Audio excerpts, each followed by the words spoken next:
Salam alaikum. In this week's edition we'll talk about the UAE markets this week, dominated by corporate reporting for the second quarter, and we'll run through 5 of our core companies that have reported.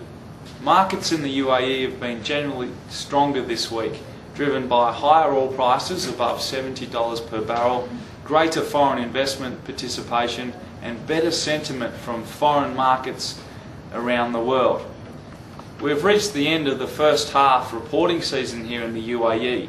Although on average for the top 25 stocks net profit was down 39%, the results have been in line with expectations, and as a result share prices have not fallen away once the profit forecasts have been released. Some of the better results we thought came from our top tier banks, First Gulf Bank and NBAD, as well as our preferred industrials such as Aramex.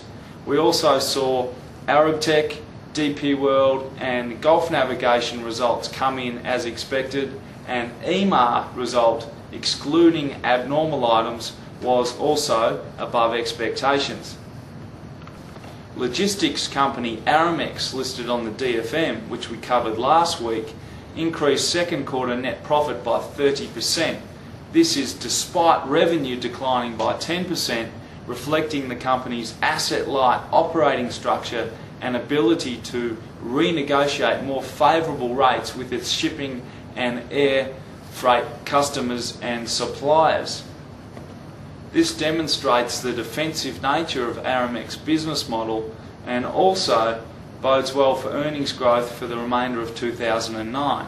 Revenues in the GCC region continue to outperform revenue growth and earnings growth in America and also Europe.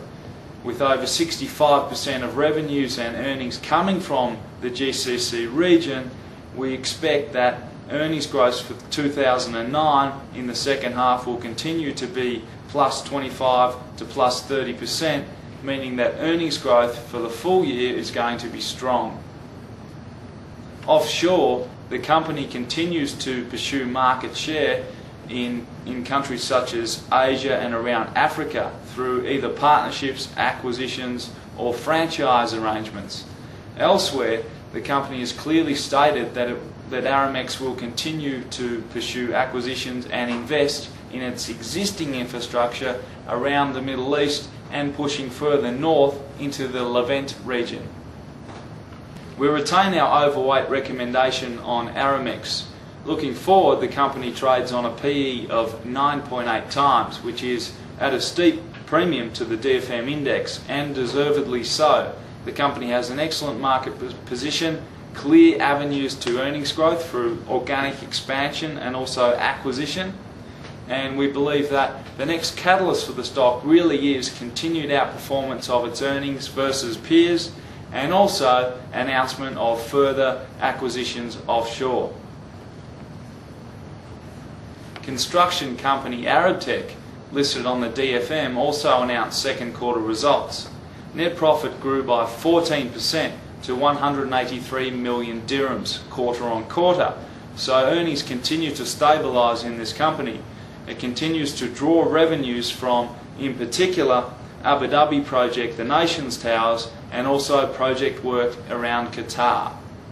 Looking forward, we expect Arabtec to continue to win new projects around the Gulf, including the Prince Nouri University in Saudi, that we expect to come under progress in the fourth quarter and contribute to earnings.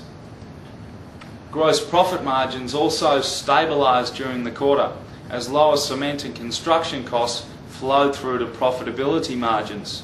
Arabtec's working capital position continues to improve, and we expect this to continue as the company receives the second tranche of the 10 billion Gross profit margins have also stabilised during the quarter, as lower construction costs have fed through to greater profitability margins. Cement prices also continue to decrease, which improves profitability. Arabtec's working capital position also improved during the quarter, and we expect that payments from Dubai government-related entities which owe Arabtec the majority of its money, will continue during the second half as the Dubai government's $20 billion bond filters through to related entities. According to Arabtec's CFO, the company is aiming for a net profit of $535 million for the full year in 2009.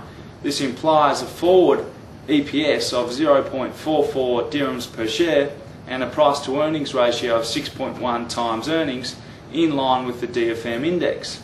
Based on this and the fact that Arabtec is a liquid, large cap stock perceived as a strong investment play on the GCC region, we see strong upside in the share price over a 12-month period.